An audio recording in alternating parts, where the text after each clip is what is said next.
Shalom. Bapak Ibu serta saudara-saudara yang terkasih, kita bersyukur kita diberi kesempatan oleh Tuhan untuk bersama-sama berada di dalam rumah Tuhan di tempat ini. Kita sudah memuji dan memuliakan nama Tuhan, kini tibalah saatnya bagi kita untuk mendengar firman Tuhan.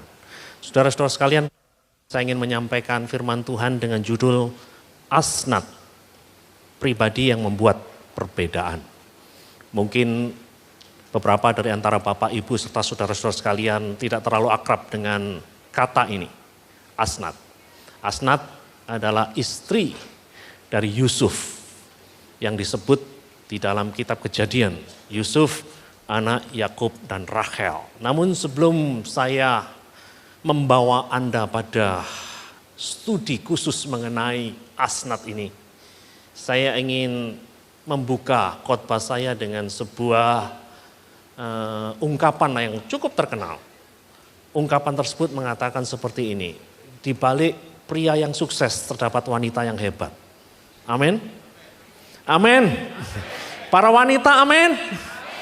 Di balik pria yang sukses terdapat wanita yang hebat.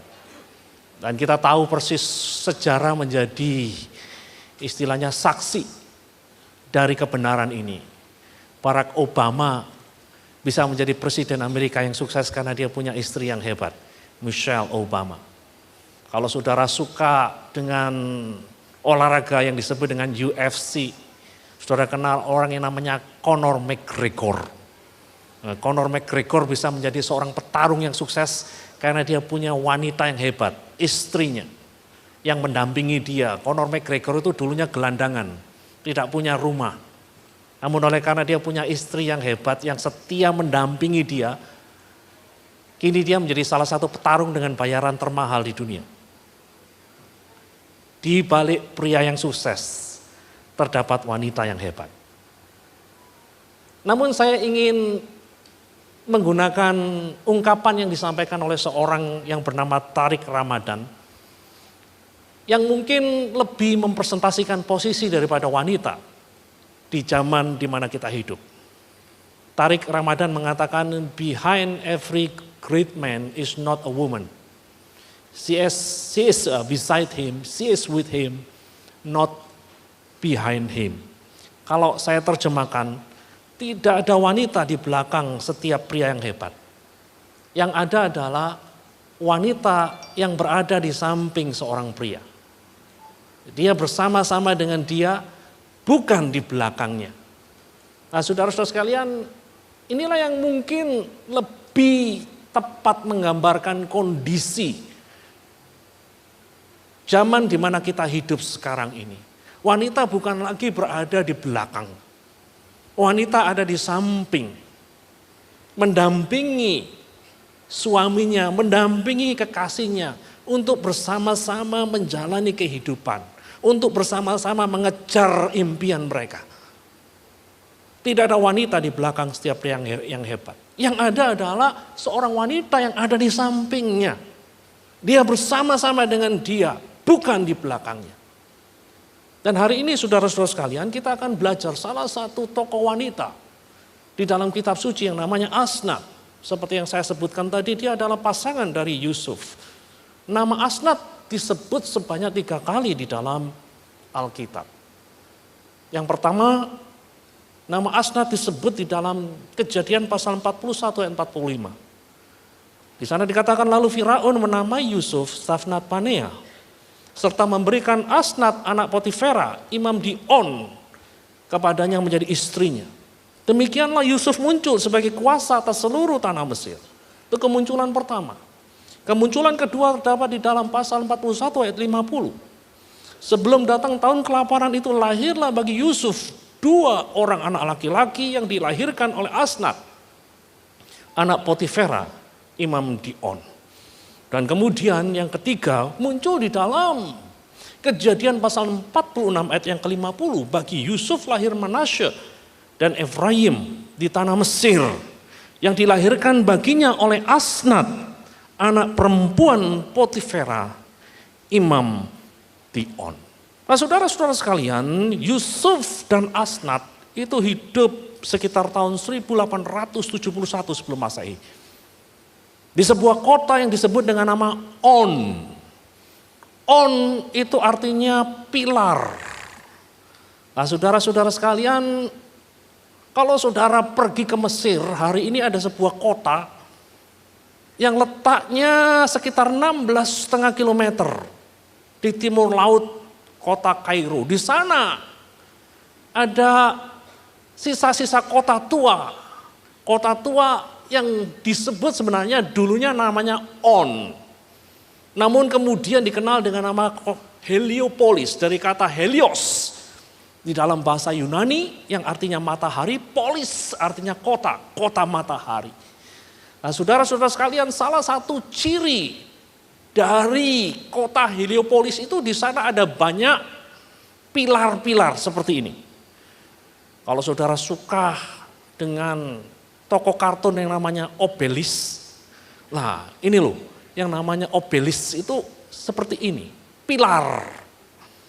Kata Obelix sendiri berasal dari bahasa Yunani yang namanya Obeliskos. Obeliskos itu artinya pilar. Nah, ini ciri daripada kota Heliopolis, ada banyak pilar-pilar.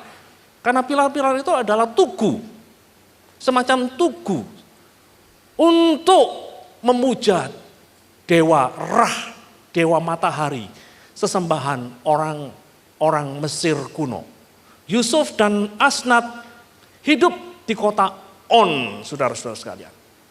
Asnat adalah putri dari Potifera, seorang imam yang melayani di kuil Ra, dewa sesembahan orang Mesir kuno. Nah, saudara-saudara sekalian, kita tahu persis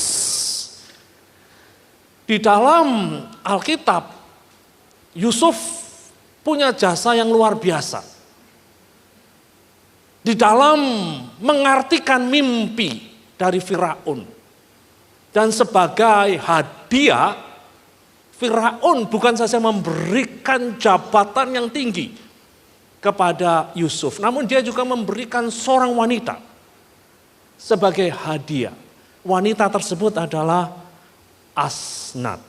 Nah, saudara-saudara sekalian, menurut tradisi Yahudi kuno, saudara-saudara sekalian, Asnat itu digambarkan sebagai seorang wanita yang cantik jelita.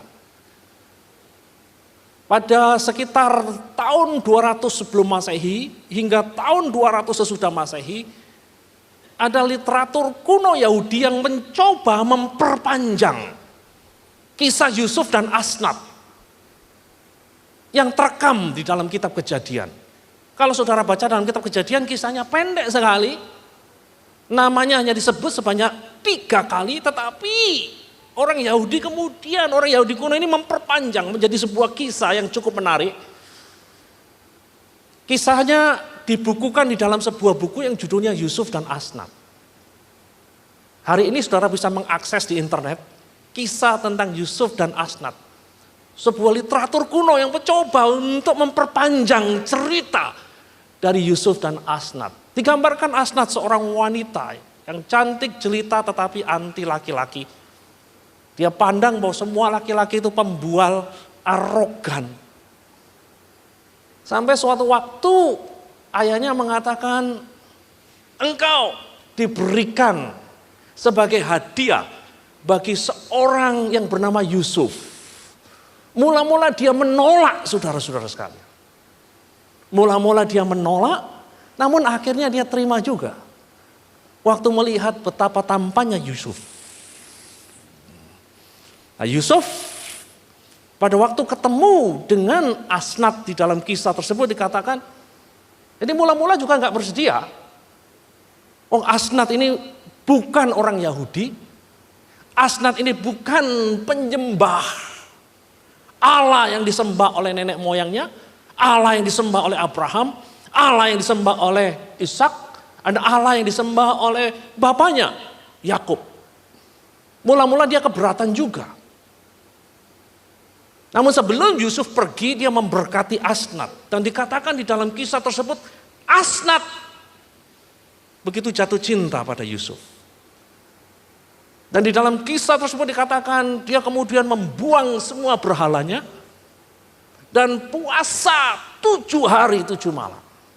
Sampai pada hari yang ke-7 ada seorang yang menampakkan diri kepada Asnat, manusia surgawi yang mengatakan cukup, puasamu cukup. Dan kemudian manusia surgawi ini memberikan semacam sarang lebah. Dan sarang lebah ini dimakan oleh Asnat. Di dalam tradisi Yahudi, ketika seseorang itu makan sarang lebah itu bisa diartikan bahwa dia diterima menjadi bagian daripada umat Allah. Dan disitulah Asnat secara resmi menjadi bagian dari pemuja Allahnya Abraham, Allahnya Ishak, dan Allahnya Yakub. Singkat cerita kemudian mereka menikah. Itu perpanjangan dari kisah Yusuf dan Asnat yang terdapat di dalam sebuah dokumen kuno yang berjudul Yusuf dan Asnat. Nah, saudara-saudara sekalian, pada pagi ini saya ingin menyoroti peran Asnat di dalam kehidupan Yusuf. Peran Asnat yang begitu penting. Peran Asnat yang begitu signifikan. Mari kita lihat peran yang pertama yang dimainkan oleh Asnat. Asnat pertama-tama menjadi mitra kerja Allah untuk memulihkan Yusuf dari luka-luka masa lalunya. Ini, Asnat menjadi mitra kerja Allah untuk memulihkan Yusuf dari luka-luka masa lalunya. Perhatikan Kejadian 41 ayat 51. Di sana dikatakan Yusuf memberi nama Manasye kepada anak sulungnya itu sebab katanya Allah telah membuat aku lupa sama sekali kepada kesukaranku dan kepada rumah bapakku. Nah, saudara-saudara sekalian, di dalam tradisi Ibrani, kelahiran seseorang anak itu juga kerap kali menjadi cerminan apa yang ada di dalam kehidupan keluarga-keluarga di mana anak itu kelahir. Jadi ketika Manasye lahir, Yusuf mengatakan, Allah telah membuat aku lupa sama sekali kepada kesukaranku dan kepada rumah bapakku. Dan sebelum kita masuk lebih jauh ke sini, kita perlu memahami latar belakang sejarah kehidupan orang-orang Israel dan Mesir kuno. Sesungguhnya di antara Yusuf sebagai seorang Ibrani dan Asnat sebagai orang Mesir itu terdapat perbedaan budaya yang luar biasa. Asnat itu berasal dari budaya di mana pria dan wanita dianggap setara. Nah, sementara Yusuf berasal dari budaya di mana pria dan wanita itu dianggap sesuatu yang tidak setara. Pria dianggap lebih tinggi dibandingkan dengan wanita. Wanita dianggap lebih rendah daripada pria. Asnat hidup dalam budaya di mana para wanita dapat menjadi ilmuwan, dapat menjadi imam wanita, dapat menjadi businesswoman, bahkan dapat menjadi seorang ratu. Itulah sebabnya di dalam kerajaan Mesir kita kenal ada seorang ratu yang sangat terkenal. Namanya Cleopatra. Tapi kalau saudara pelajari di dalam tradisi sejarah orang-orang Ibrani, tidak ada yang namanya ratu. Tidak ada. Karena di dalam tradisi Ibrani, pria dan wanita itu dianggap tidak setara. Beda dengan di dalam tradisi Mesir di mana pria dan wanita itu dianggap setara.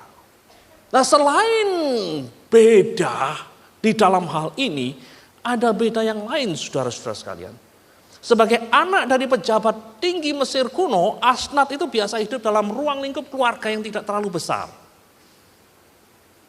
Jadi orang-orang Mesir kuno yang berasal dari kalangan bangsawan itu biasanya hanya memiliki keluarga inti saja untuk tinggal bersama-sama dengan mereka.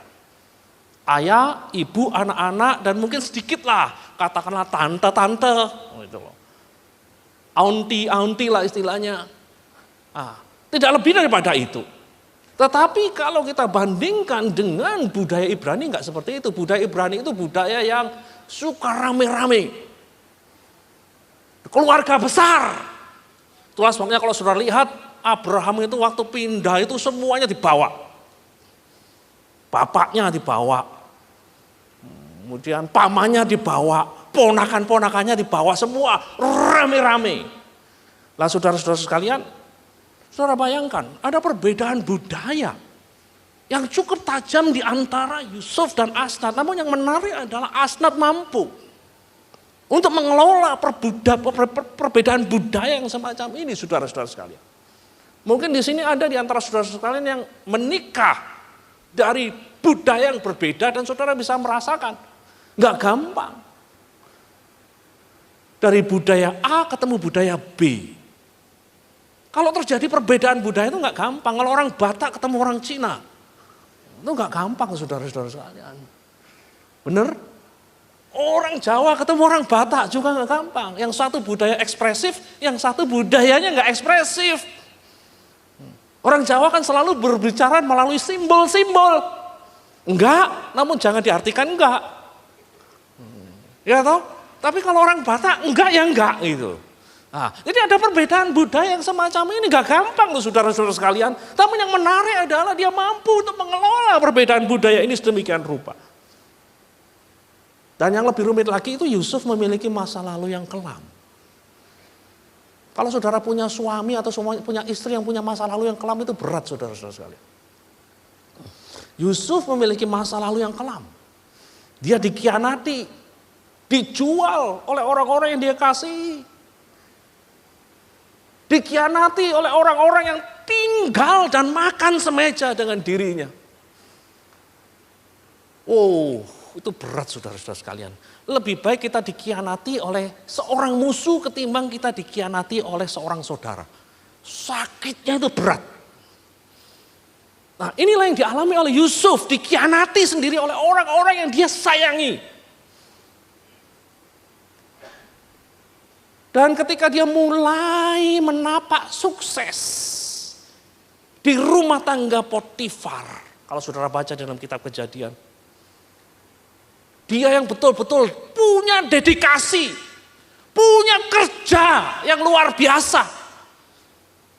Namun justru dia difitnah oleh Tante Poti. Nah, saya sebut Tante Poti karena namanya tidak disebutkan di dalam Alkitab. Yang disebutkan hanya Potifar. Dia dijebloskan di dalam penjara. Lebih dari 10 tahun dia ada di dalam penjara. Di dalam penjara dia ketemu juru roti dan juru minuman. Yang berbicara mengenai mimpinya kepada Yusuf. Dan Yusuf kemudian mengartikan mimpi itu. Dan dia mendapatkan janji. Dari dua orang ini apabila mereka mendapatkan kemuliaan, mereka tidak melupakan Yusuf. Tapi yang terjadi apa? Yusuf terlupakan. Ketika salah seorang dari antara mereka dimuliakan. Wah, saudara-saudara sekalian, ini pengalaman-pengalaman pahit. Pernah nggak saudara menolong seseorang? Namun ketika dia sudah mendapatkan posisi yang lebih baik, sudah mendapatkan jabatan yang lebih baik, sudah memiliki kondisi ekonomi yang lebih baik, saudara diabaikan. Dulu ketika dia masih susah datang kepada saudara-saudara, ngemis-ngemis, begitu dia sukses, ketemu aja palingkan muka. Berat saudara-saudara sekalian. Dan itulah pengalaman-pengalaman pahit yang dialami oleh Yusuf. Dan kita melihat bagaimana Asnat bisa menjadi saluran kasih Allah, healing love di dalam kehidupan Yusuf yang penuh dengan luka-luka masa lalu. Dan itulah sebabnya ketika Manasye lahir, apa yang dikatakan oleh Yusuf, Allah telah membuat aku lupa sama sekali kepada kesukaranku. Dan kepada rumah Bapakku, Allah telah membuat aku lupa, saudara-saudara sekalian. Ini sesuatu yang luar biasa dan kita semua diharapkan juga bisa memiliki kehidupan seperti Asnat. Menjadi saluran healing love, menjadi saluran Allah untuk memulihkan mereka-mereka yang terluka. Seorang yang bernama Jeremiah Wright pernah menulis kalimat yang indah menurut saya. Dia pernah mengatakan seperti ini, love can make your life worth living. Love can put a smile on your face that even the worst time cannot erase. Kalau saya terjemahkan, kasih itu dapat membuat hidupmu itu layak dihidupi. Kasih itu dapat menaruh senyum di wajahmu. Yang bahkan tak dapat dihapus oleh saat-saat yang paling buruk di hidupmu. Nah, saudara-saudara sekalian, kasih itu dapat membuat Yusuf tersenyum. Walaupun dia mengalami banyak hal yang buruk di dalam hidupnya, namun oleh karena kasih daripada Asnat, ada senyum ketika Manasye lahir. Dan kasih yang memulihkan, itu saudara-saudara sekalian, healing love itu hanya mungkin terjadi ketika kita menolak diri kita menjadi center. Dan ketika kita rela mempersembahkan diri kita untuk menjadi healing agent dari Tuhan bagi pribadi-pribadi yang lain. Jadi kita tidak mungkin bisa menjadi saluran healing Tuhan kalau senternya tetap di dalam diri kita. Kalau Asnat hanya berpikir mengenai dirinya sendiri sebagai orang Mesir, sebagai seorang yang berbeda dari Yusuf, sebagai seorang bangsawan yang harus mendapatkan perhatian lebih dari suaminya, nggak mungkin. Dia menjadi alatnya Tuhan untuk memulihkan Yusuf. Demikian pula kehidupan kita tidak mungkin bisa menjadi alat Tuhan yang memulihkan. Kalau yang menjadi center di dalam hidup kita hanyalah aku. Kita hidup di dalam sebuah zaman yang menekankan pada aku. Sehingga semuanya hari-hari ini kan banyak didominasi oleh segala hal yang dikaitkan dengan self-help. Menolong diri sendiri. Self-tip bagi diri kita sendiri. Self-thinking, berpikir bagi diri sendiri. Semuanya serba self. Dan yang paling terkenal apa? Selfie. Selfie, saudara-saudara sekalian. Hari ini setiap hari itu 93 juta selfie diambil. 93 million selfies are taken each day. Jadi 93 juta loh setiap harinya. Itu berarti rata-rata tiap manusia itu menghabiskan waktu 7 menit setiap harinya untuk selfie. Dan kemudian di-upload. Wanita lebih dominan dibanding dengan pria. Menurut statistik rata-rata 3:2. Jadi 3 wanita selfie, 2 pria selfie. Itu statistik. Dan orang yang mati karena selfie itu lebih banyak daripada orang yang mati karena dimakan ikan hiu. 43 orang setiap tahunnya mati karena selfie. Yang dimakan ikan hiu rata-rata cuma 18. 43 versus 18. Statistik wanita lebih banyak melakukan selfie begini. Pria begini. Kenapa itu? Saudara tanya psikologi. Kenapa kok wanita begini, pria begini, saudara-saudara sekalian? Nah, selfie. Yang menggambarkan bagaimana zaman kita itu didominasi oleh keinginan untuk menjadikan diri kita senter, pusat. Namun hari ini kita diajar oleh firman Tuhan. Kalau kita mau menjadi healing love of God, kita tidak boleh menjadikan diri kita center. Kita tidak boleh menjadikan diri kita pusat, saudara-saudara sekalian. Kalau kita ingin menjadi berkat bagi orang lain, kalau kita mau menjadi berkat bagi mereka-mereka yang terluka, kita harus melakukan decentering. Ada sebuah film yang beberapa tahun yang lalu memenangkan Piala Oscar. Judulnya Beautiful Mind.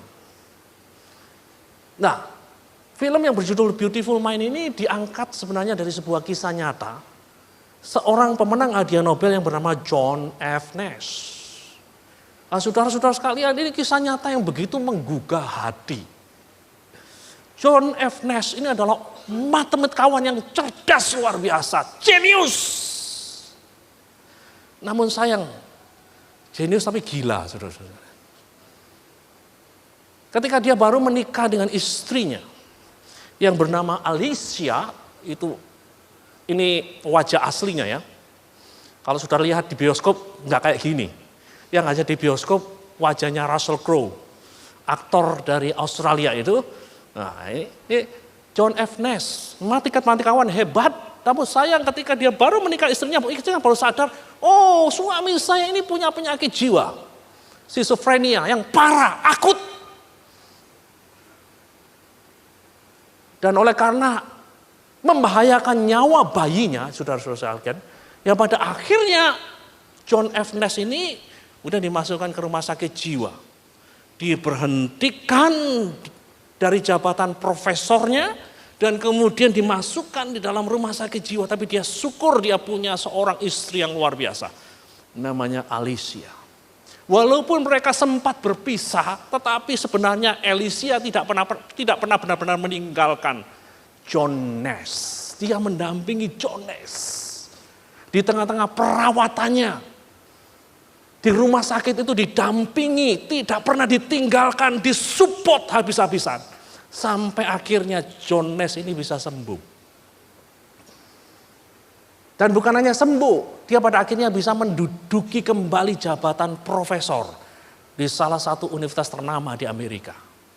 Dan yang lebih hebat lagi adalah dia ditetapkan sebagai pemenang hadiah Nobel pada tahun 1994. Dan pada pagi ini saya ingin mengutip pidato daripada John Forbes Nash pada penganugerahan hadiah Nobel tahun 1994. Ini pidatonya. Terima kasih, saya selalu percaya pada angka dan persamaan dan logika yang mengarah kepada alasan. Namun setelah seumur hidup melakukan pengejaran seperti itu, saya bertanya, apa sebenarnya logika itu? Siapa yang menentukan akal? Dan saya telah membuat penemuan yang paling penting dari karir saya. Penemuan yang paling penting dalam hidup saya adalah ini. Hanya dalam persamaan misterius cinta, logika atau alasan apapun dapat ditemukan. Menarik sekali saudara-saudara sekalian. Ini seorang matematikawan hebat. Yang setiap hari bergumul dengan angka-angka. Yang setiap hari bergumul dengan logika menemukan ini. Hanya dalam persamaan misterius cinta atau logika atau alasan apapun dapat ditemukan. Kita tidak bisa mengerti kenapa Yesus harus turun dari surga. Dan kemudian mati sebagai pesakitan di atas kayu salib. Jawabannya di sini. Hanya karena kasih Tuhan. Kita bisa menemukan alasan itu. Sama seperti John Nash bisa menemukan hal ini di dalam persamaan misterius cinta, logika atau alasan apapun dapat ditemukan. Saya berdiri di sini saat ini hanya karena kamu. Dia menunjuk pada istrinya. Kamu adalah penjelasan di balik semua ini. Nah, saudara-saudara sekalian, Alicia, telah menjadi alat Allah untuk memulihkan suaminya. Dari seorang yang ditaruh di rumah sakit jiwa, akhirnya kembali menjadi profesor, dan akhirnya mendapatkan hadiah Nobel. Bukankah itu suatu pencapaian yang luar biasa? Tetapi hal itu tidak akan pernah terjadi kalau tidak ada seorang istri yang memainkan peran sebagai asnat-asnat di abad ke-20. Nah, saudara-saudara sekalian, ini panggilan bagi kita semua untuk menjadi alat Tuhan memulihkan, khususnya orang-orang yang kita kasih. Mungkin di antara saudara-saudara sekalian ada punya suami yang punya luka-luka batin yang berat seperti Yusuf, atau punya permasalahan-permasalahan rumit seperti yang dialami oleh John Nash, atau saudara punya istri yang seperti itu. Saya tidak mau membatasi hal ini untuk para wanita saja. Saya juga ingin memperluasnya bagi para lelaki, bagi para suami yang mungkin punya orang tua seperti itu, yang mungkin punya istri seperti itu, yang mungkin punya anak-anak seperti itu. Kita perlu untuk menjadi saluran kasih Allah untuk memulihkan orang-orang yang ada di sekeliling kita. Saudara-saudara sekalian, hal itu bisa terjadi kalau kita decentering ourselves. Ketika kita menolak dan berkata kepada diri kita sendiri, aku gak mau jadi pusat. Tuhan yang harus jadi pusat. Dan Tuhan izinkanlah aku untuk menjadi asnat-asnat masa kini yang bisa membawa pemulihan bagi orang-orang yang ada di sekitarmu. Nah, saudara-saudara sekalian, itu hal yang pertama yang bisa kita pelajari dari Asnat. Hal yang kedua, saudara-saudara sekalian, Asnat menjadi mitra kerja Allah untuk membuka mata Yusuf bagaimana Allah dapat memberikan kejayaan di tengah-tengah lembah kesukaran. Asnat menjadi mitra kerja Allah untuk membuka mata Yusuf bagaimana Allah dapat memberikan kejayaan di tengah-tengah lembah kesukaran. Kejadian 41 ayat 52. Tertulis, dan kepada anaknya yang kedua diberinya nama Efraim. Anak yang pertama Manasye. Aku lupakan penderitaanku. Aku lupakan rumah bapakku. Anak yang kedua Efraim. Allah membuat aku mendapat anak dalam negeri kesengsaraanku. Allah membuat aku mendapat anak dalam negeri kesengsaraanku. Anak di dalam tradisi dunia kuno bukan hanya sekedar katakanlah buah dari reproduksi biologis, bukan. Tetapi anak juga berbicara mengenai berkat. Nah, saudara-saudara sekalian, Yusuf berkata, Allah membuat aku mendapat anak dalam negeri kesengsaraanku. Allah telah memberi aku berkat-berkat yang luar biasa di dalam negeri kesengsaraanku. Allah telah membuat aku jaya di dalam negeri kesengsaraanku. Yusuf sebagai orang Ibrani diangkat menjadi pejabat.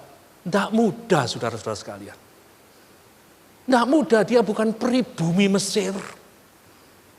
Tapi syukur dia punya istri yang mendampingi dia, support dia di tengah-tengah pergumulannya, di tengah-tengah lembah-lembah kesengsaraannya ada Asnat yang pada akhirnya bisa membuat Yusuf jaya. Saudara-saudara sekalian, mari kita mainkan peran kita sebagai asnat-asnat masa kini. Bagi orang-orang yang dekat dengan kita. Bagi kekasih-kekasih kita. Supaya kalaupun kekasih-kekasih kita harus melewati lembah-lembah kesengsaraan, mereka pada akhirnya bisa mendapatkan kejayaan. Seorang yang namanya Jeremiah Wright menulis seperti ini. God does not have to change your position in order to change your condition. He can give you the victory in the valley, in the land of your trouble. Kalau saya terjemahkan, Allah tidak harus mengubah posisimu untuk mengubah kondisimu. Dia dapat memberimu kemenangan di dalam lembah, dalam negeri kesengsaraanmu. Nah, saudara-saudara sekalian, kadang-kadang kalau kita ditempatkan di dalam lembah-lembah kesukaran, kita berdoa, Tuhan lepaskan aku dari lembah-lembah kesukaran ini. Ya, kadang-kadang Tuhan juga melepaskan kita. Namun kadang-kadang juga Tuhan membiarkan kita ada di dalam lembah itu. Kenapa demikian? Ya karena itu yang dilakukan Allah di dalam kehidupan orang-orang percaya di masa yang lalu, termasuk dalam kehidupan Yusuf. Dia tidak harus mengubah posisi kita untuk mengubah kondisi kita. Dia tidak harus mengubah posisi kita untuk mengubah kondisi kita.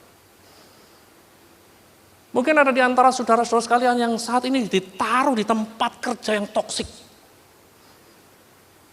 Bos yang tidak terlalu baik. Atau bawahan yang menjengkelkan. Atau rekan-rekan kerja yang menjengkelkan. Tuhan, kapan saya pindah dari sini? Dan bisa jadi saudara nggak pernah pindah dari sana. Karena Tuhan tidak harus mengubah posisimu untuk mengubah kondisimu, saudara-saudara sekalian. Mungkin ada di antara saudara-saudara sekalian yang saat ini sedang ada di dalam rumah tangga yang tidak terlalu baik. Kenapa kok saya dapat suami seperti ini? Kalau tahu begitu, dulu gak jadi deh. Atau kenapa saya punya istri semacam ini? Kalau tahu dulu kayak begini, gak jadilah. Nah, saudara-saudara sekalian, kita tidak bisa membatalkan pernikahan. Itu yang diyakini oleh orang percaya. Dan di sini kita harus bertindak berdasarkan prinsip ini. Allah tidak harus mengubah posisimu untuk mengubah kondisimu. Ya tetaplah berada di dalam pernikahan itu, saudara-saudara sekalian. Amin. Amin. Tetap berada di dalam pernikahan itu. Jangan kemudian cari suami yang lain. Cari istri yang lain, saudara-saudara sekalian. Allah tidak harus mengubah posisimu untuk mengubah kondisimu. Kalau kita sabar, kita menjadi asnat masa kini, maka kita akan mengalami kemenangan di dalam lembah-lembah kesengsaraan kita. Amin. Nah, saudara-saudara sekalian, saya tutup khotbah saya dengan pengalaman seorang yang namanya Nathaniel Hawthorne. Suatu waktu dia pulang dari tempat kerjanya dalam kondisi yang lusuh sekali. Kemudian istrinya bertanya, ada apa Pak? Nathaniel mengatakan, saya baru saja dipecat dari pekerjaan saya. Lalu apa kata istrinya? Istrinya tidak berkata, wah dasar kamu pecundang, bodoh lah. Enggak. Istrinya mengatakan, puji Tuhan. Sekarang kamu bisa duduk diam, kamu bisa mulai menulis. Istrinya tahu bahwa suaminya punya bakat besar di dalam menulis. Dan Nathaniel Hawthorne mendengar. Dia mulai menulis dan akhirnya saudara tahu hasilnya fenomenal. Lahir sebuah buku yang berjudul The Scarlet Letter. Itu sebuah buku yang menjadi klasik. Sudah dibaca jutaan orang, sudah difilmkan beberapa kali oleh Hollywood. Saudara tahu buku yang luar biasa ini lahir di tengah-tengah lembah kesengsaraan. Dipecat, diberhentikan, tidak punya income. Namun justru dari lembah kesengsaraan itu muncul karya besar. Tuhan kita itu Tuhan yang kreatif, saudara-saudara. Jadi kalau hari-hari ini saudara-saudara sekalian ditempatkan di dalam kondisi yang sulit, saudara jangan putus asa. Amin. Tidak boleh putus asa. Anak-anak muda yang mungkin belum ketemu pekerjaan yang pas, jangan putus asa. Suami-suami yang belum memiliki pekerjaan yang baik, jangan putus asa.